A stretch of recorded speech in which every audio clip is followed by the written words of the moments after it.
Ya, bismillahirrahmanirrahim. Assalamualaikum warahmatullahi wabarakatuh. Pada video kali ini kita masih akan melanjutkan lagi ya di subbab terakhir di materi integral Riemann. Nanti khususnya kita akan membahas tentang pendekatan dalam integral. Nanti kita akan sedikit banyak menyinggung ya pendekatan integral yang sudah banyak kita kerjakan atau lakukan atau kita ketahui itu dia bekerja sejauh apa presisinya ya. Nanti akan bicara terkait masalah error atau galatnya. Jadi yang namanya pendekatan nanti kita hanya mendekati suatu hasil kalkulasi, pastinya ada teknik-teknik pendekatan yang berbeda dan tentunya nanti akan ada beragam varian error yang diberikan dalam teknik yang kita berikan. Nah, di sini nanti kita akan fokuskan ya seberapa besar teknik pendekatan kita ini akurat atau sejauh apa errornya. Nanti akan kita bahas di sini dalam pendekatan integral yang sudah kita ketahui ini sejauh apa galatnya ya. Baik, nah seperti yang sudah kita pelajari sebelumnya ya, teknik pendekatan yang kita lakukan pada Riemann ya, kita punya suatu fungsi di mana fungsi di sini dia berada pada suatu, nah di sini ya, katakanlah di sini pada interval A sampai B. Nah, interval A sampai B di fungsi kita yang miliki ini kita melakukan sebuah partisi-partisi. Nah, penyekatan-penyekatan yang sudah kita lakukan di sini, kita mau melakukan pendekatan dengan melakukan partisi-partisi sebagai alat atau teknik kita ya. Nah, di sini diberikan juga ya teknik pendekatan yang sudah kita miliki ini, terutama untuk kasusnya Riemann pada interval AB di sini. Untuk mengevaluasi suatu integral Riemann, kita melakukan adanya partisi seperti ini ya, adanya partisi. Nah, partisi dari rentang AB di sini biasanya kita mau mempartisi sebanyak n partisi pun kita masih bisa melakukannya. Makanya di sini ada subpartisi A sampai B di mana di dalamnya ada interval-interval yang ada di dalamnya di sini ya. Sepanjang apa kita mau melakukan, di sini kita simbolkan dengan H ya. Ya, sepanjang apa kita mau melakukan lebar antara satu partisi dengan partisi yang lain. Nah, katakanlah ini anggap ya satu partisi. Nah, ini dari X0 di sini ada X1. Nah, di sini ada satu partisi yang sudah kita lakukan. Ya. Jika satu partisi ini kita ambil satu titik yang paling kiri, ya, satu titik yang paling kiri di sini. Jadi di sini kita ambil satu titik yang paling kiri dan satu titik yang paling kanan. Yang paling ujung ya, ujung kiri dan ujung kanan. Jika kita melakukan 3 partisi, pasti ada 3 titik yang lainnya lagi, ujung kiri dan ujung kanan yang lainnya. Ya, ketika kita melakukan n partisi pun kita memiliki ujung kiri dan ujung kanan sebanyak n. Nah, lalu apa ujung kiri dan ujung kanan di sini? Kita bisa melakukan pendekatan ya, seperti yang di integral Riemann. Setelah kita melakukan partisi, kita mencari jumlahannya. Nah, kalau kita punya titik ya, kalau di Riemann mencari jumlahannya kita menggunakan teks atau partisi berlabel ya, sembarang. Di tengah-tengah angka X0 sampai X1 kita ambil T-nya di sini ya, misalnya T-nya di sini. Nah, tapi di sini kita bisa melakukan ya, pendekatan yang kita lakukan bisa kita lewat titik ujung yang kiri dan titik ujung yang kanan dengan cara yang sama, kita cari jumlahannya. Ya, ini jumlahan yang kiri singkatan dari left ini ya, sama ya, namanya luasan persegi tinggi ya, tinggi kalikan lebar. Nah, ini kan sudah ya, lebarnya ini, tingginya H. Terus ini luasan yang versi dari titik yang sebelah kanan ya, right di sini sama ya, lebar kali tinggi, lebarnya sudah ada, interval tingginya HN. Jadi setiap titik yang kita lakukan partisi dari sisi yang kiri kita punya jumlahannya, dari sisi yang kanan kita juga punya jumlahannya. Ya, jadi sini kita punya 2 angka nilai jumlahan di setiap partisi yang kita miliki. Ya, ada 5 partisi berarti ada 5 jumlahan kanan yang kita jumlahkan jadi ln di sini, left yang kiri ya. Kalau yang kanan berarti yang rn di sini. Berarti 5-5-nya dijumlahkan jadi rn.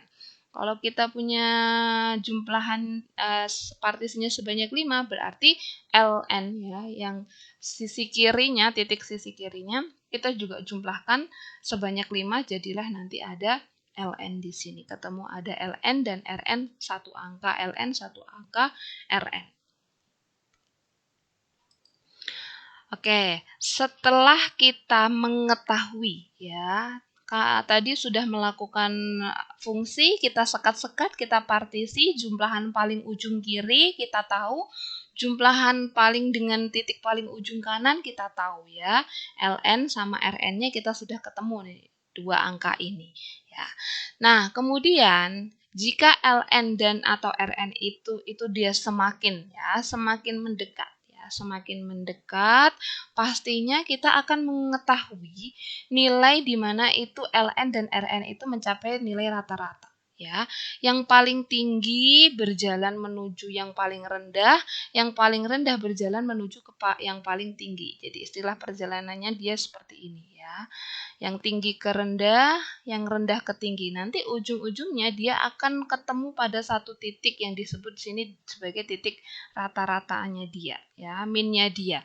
Nah, di sini ln dan rn yang kita miliki 2 angka tadi, kita bisa melakukan rata-rata ya. 2 angka di rata-rata ya tinggal dijumlahkan dibagi 2. Nah, ini rata-rata pengintegralan yang jumlahan yang bisa kita tuliskan ya. Tadi kita punya jumlahan yang dari titik kiri, jumlahan yang dari titik kanan, kita bagi 2, nah, ketemulah rata-ratanya. Nah, rata-rata inilah pendekatan yang bisa kita berikan. Ya, ini teknik pendekatannya kita. Lalu kemudian kita bertanya, teknik pendekatan kita ini fungsinya sebagai apa? Ya, terus kemudian di sini ada TN, sehingga ya nilai integral kita ya, yang akurat, yang sesuai dengan tidak titik kiri, tidak titik kanan itu seperti apa? Ya, ini kan baru pendekatan kita.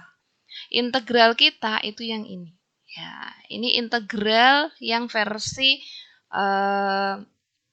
nilai yang sebenarnya itu ini. Nah, cuma pendekatan kita itu yang setengah ln ditambah rn ini. Ya, ini yang menjadi kontrolnya nanti. Nah, nilai integral kita sesuai dengan definisinya ya nanti ya ini gitu ya. Integral kita itu ya ini apa?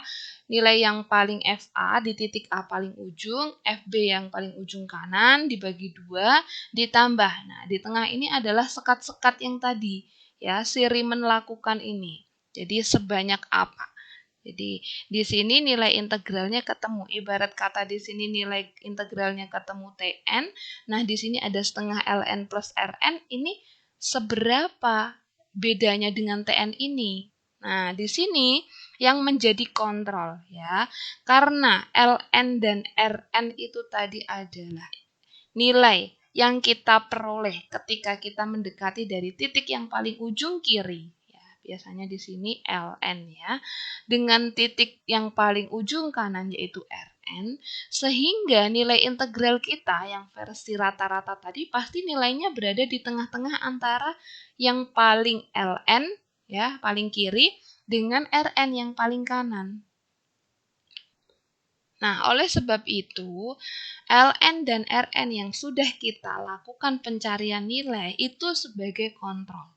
Ya, barang tentu apa yang sudah kita hitung itu dia.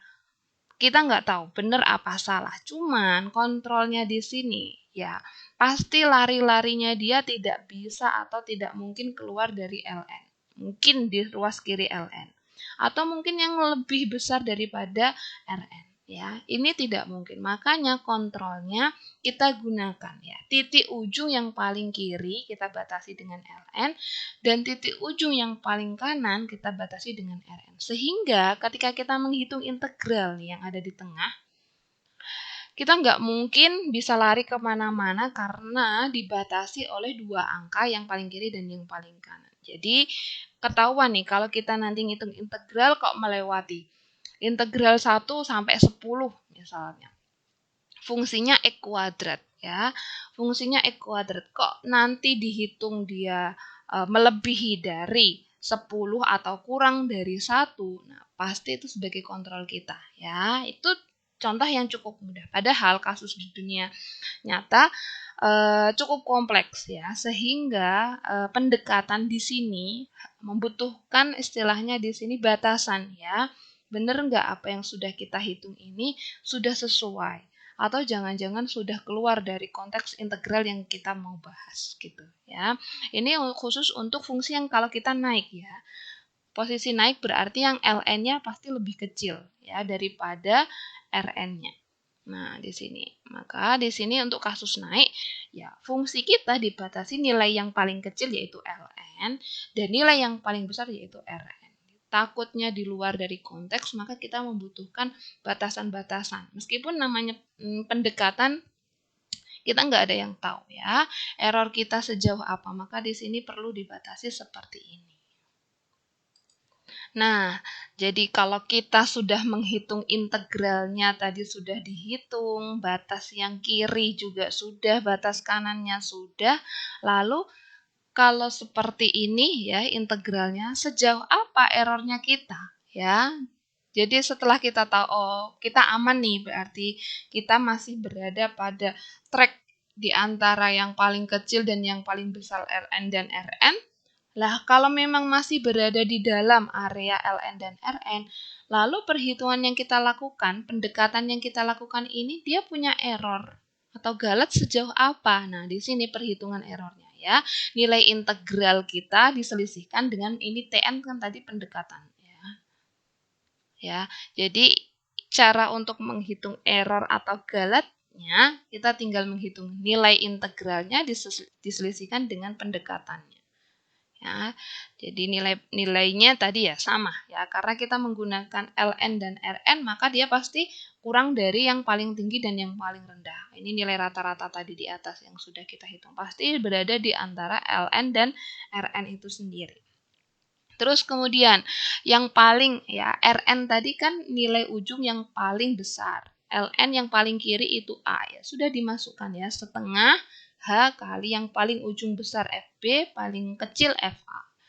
Dijadikan 1, FB min FA, nah ini sekat yang kita lakukan. Jadi ini adalah nilai pendekatan ya yang kita lakukan ini memiliki error atau estimasi ya. Oh ternyata ketika saya melakukan treatment seperti ini masih berada di koridor pembahasan tapi memiliki nilai error sekian. Ya, nilai error inilah sebagai kontrol kita. Oh, kalau errornya terlalu besar, kita bisa melakukan pendekatan yang mungkin ya. Kalau kemarin saya menghitung sekatnya 3, errornya nanti mungkin 0,02. Kalau kita menghitung sekatnya 4, mungkin errornya lebih kecil lagi, misalnya 0,01 seperti itu ya. Jadi kita bisa memainkan sekat-sekat yang bisa mungkin ya, entah menaikkan, entah menurunkan error. Yang namanya pendekatan kita harus banyak sering mencoba metode yang apa, yang seperti apa untuk menyelesaikan permasalahan ini dengan tujuannya pasti ya. Hasilnya sesuai dengan yang diinginkan dengan estimasi error yang paling minimum. Terus kemudian, kasus di atas tadi ya, itu untuk kasus yang fungsi kita increasing. Tapi kalau fungsi kita decreasing, ya, jadi tinggal dibalik saja ya. Berarti kalau yang paling kecil tadi ln, yang paling besar rn, kalau increasing, berarti kalau decreasing ya langsung saja dibalik. Ya, yang paling kecil itu dia Rn, yang paling besar itu Ln. Berarti nanti selisihnya ya Ln dikurangi Rn, berbeda dengan yang sebelumnya di sini. Ya, perbedaannya di situ saja ya. Jadi kita menselisihkan yang besar dengan yang kecil. Ya, tinggal yang besar siapa ya? Fungsi kita naik atau turun. Jadi perbedaan persamaan di atas tadi yang 8 di sini. Kalau kita fungsinya naik, berarti yang besar dikurangi yang kecil. Yang besar itu apa? Rn. Ya, tapi kalau fungsi kita turun atau decreasing, yang paling besar apa? Yang paling besar dia ln. Nah, ln-nya yang nanti harus dikurangkan dengan rn. Perbedaannya hanya di situ saja. Ya, terkait dengan perhitungan errornya masih sama. Tidak ada hal yang berbeda. Nah, ini beberapa pendekatan yang kita lakukan, kontrolnya di mana dan errornya sejauh apa bisa kita tentukan. Oke, nah di atas tadi kan baru penjelasan. Ini diperkuat di teorema 12 ya. Di teorema 12 di sini ngomong kalau kita punya fungsi pada interval AB, dia monoton, entah naik entah turun. Jadi tadi ada dua case ya. Kita bisa memainkan yang naik yang seperti apa, yang turun yang seperti apa sehingga kita bisa menentukan nilai yang paling besar. Itu yang mana? Ln atau Rn. Nah, jika Tn itu diberikan, ya, Tn ini apa? Nilai pendekatan yang sudah kita lakukan. Ya, di sini pendekatannya kita. Ya, yang sebelumnya sudah kita tentukan. Nah, nilai integral kita sama pendekatan kita itu punya error sejauh apa? Nah, di sini diperkuat di teorema. Jadi di sini errornya kita ya nilai integral kita diselisihkan dengan pendekatan. Ya, ini sama seperti yang di atas ya. Nilai FB min FA kita mutlakkan, B min A ini partisi yang dilakukan. Jadi ini kontrol ya. Error yang bisa kita lakukan ini dikehendaki mau sebesar apa gitu. Nah, contohnya di contoh 13 di sini. Contoh 13 di sini ngomong kalau kita punya fungsinya seperti ini ya. Terus pada interval 0 sampai 1.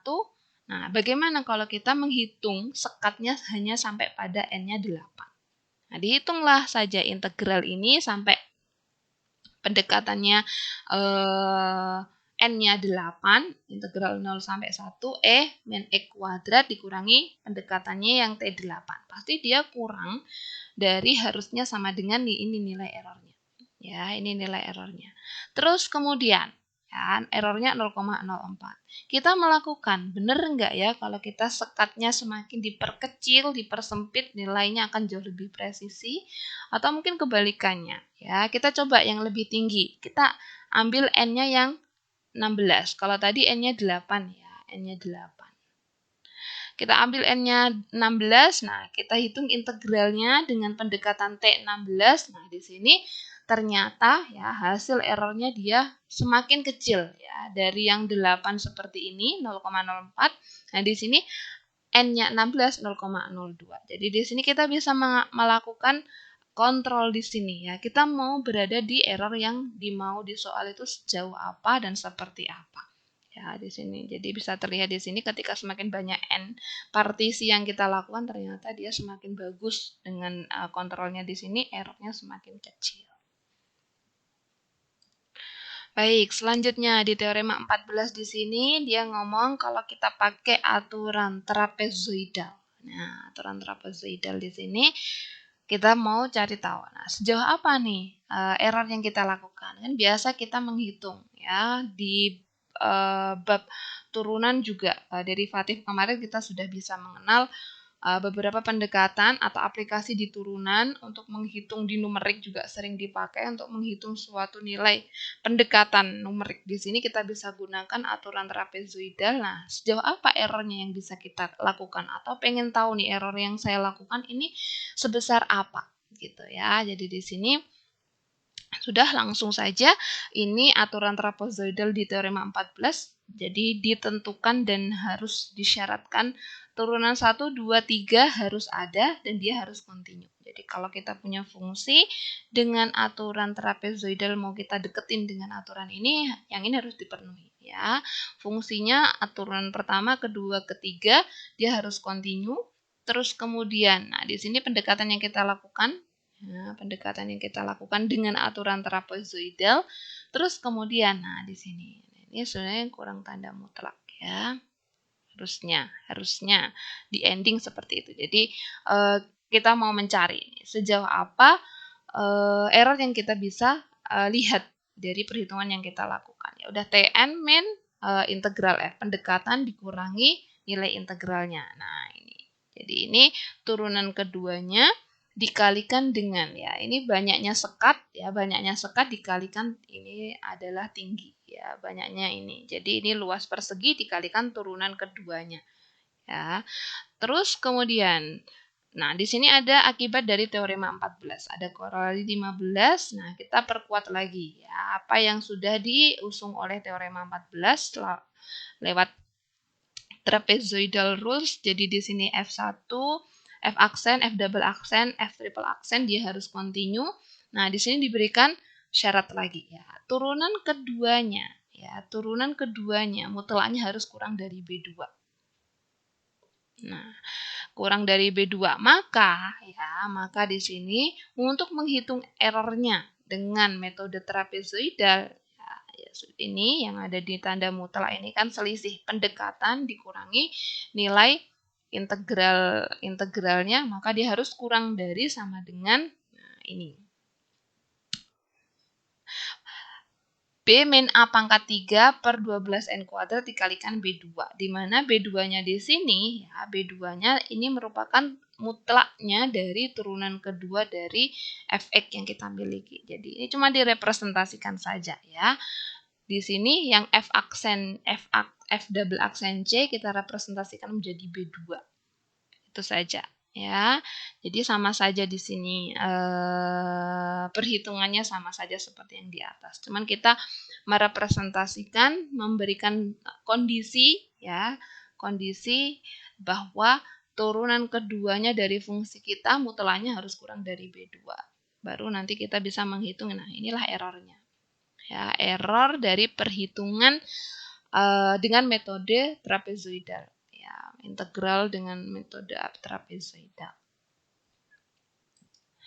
Baik, selanjutnya ya, yang sebelumnya tadi sudah kita bahas tentang pendekatan integral lewat left and right pendekatan ya, titik ujung kanan dan titik ujung kiri, terus kemudian kita juga melakukan pendekatan di aturan trapezoidal tadi sebesar apa errornya kita. Nah, di sini ada lagi aturan yang midpoint di sini. Aturan midpoint di sini sebenarnya hampir sama dengan yang sebelumnya. Cuman di sini versi midpoint di sini diperoleh dari proses garis singgung. Ya, proses garis singgung.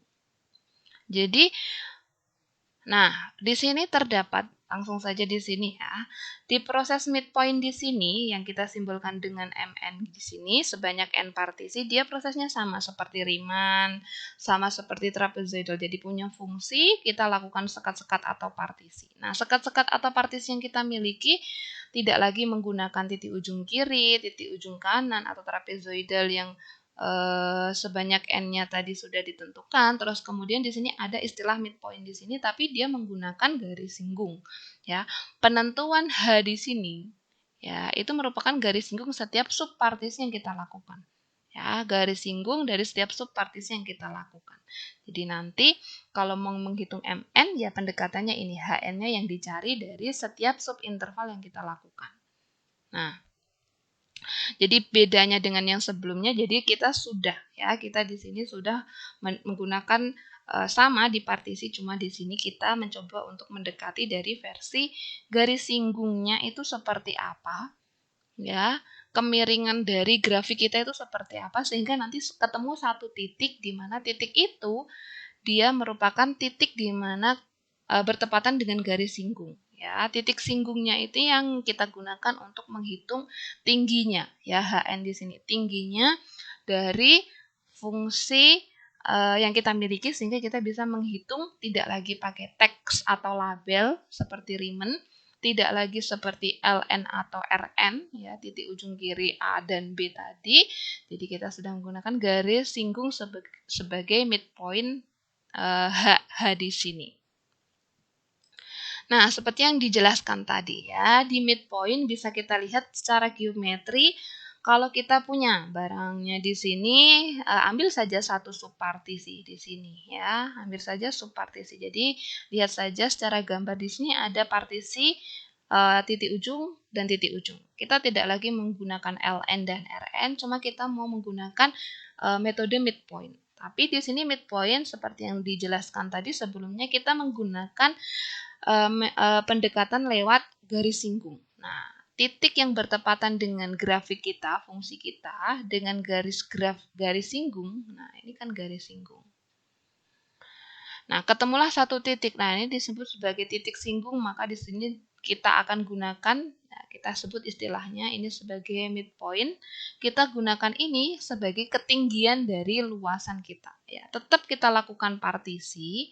Nah, partisinya tingginya seperti apa? Ya, biasanya kita pakai teks atau label sembarangan, cuma di sini kita tidak bisa sembarangan. Di sini harus bertepatan dengan garis singgung sehingga ketemu midpoint sebagai tingginya yang sudah kita HN-nya di sini ya, HN yang sudah kita lakukan partisi. Setiap partisi punya garis singgung, punya titik singgung. Nah, titik singgungnya ini sebagai tingginya dia. Nah, intervalnya ya sepanjang yang besar dikurangi yang kecil sebanyak ini. Ya, berarti ya luasannya ya lebar dikalikan tinggi. Gitu. Jadi kalau mau menghitung versi midpoint, errornya sejauh apa ya? Masih di sini nilai mutlak dari nilai integral diselisihkan dengan midpoint. Nah, di sini sudah kita menggunakan lagi HN ya. HN-nya di sini itu sebagai midpoint yang sudah kita hitung tadi ya. Bedanya dengan yang sebelumnya itu ya. Kita masih sama menggunakan turunan kedua ya. Karena kita masih memanfaatkan yang garis singgung di sini. Jadi ini sebagai kontrol kita kalau kita menggunakan pendekatan midpoint, errornya bisa kita tentukan di sini. Nah, ini korolari dari teorema midpoint di atas ya. Kalau kita sudah ada jaminan kontrol kita sampai batasannya kita errornya di sini. Nah, di sini di korolari di sini diperkuat lagi. Kalau kita punya fungsi, gimana kalau kita pendekatannya midpoint sejauh apa errornya? Ya, syaratnya F1, F aksen, F double aksen dia harus continue. Terus kemudian diberikan representasi bahwa batasan di sini turunan kedua mutlaknya harus kurang dari B2. Jadi di sini sudah muncul angka B2 yang sudah ditentukan. Maka di sini errornya ya bisa kita hitung dengan cara B min A pangkat 3 per 24N kuadrat dikalikan B2.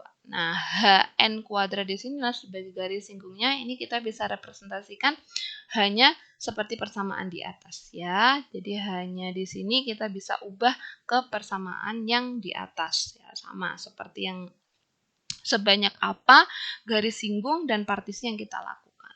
Ya, jadi di sini HN-nya bisa kita representasikan B min A pangkat 3 ya per 24N kuadrat. Ya, karena kita sudah berikan batasan turunan keduanya harus kurang dari sama dengan B2. Jadi ini bisa kita lakukan kontrol errornya di sini. Error.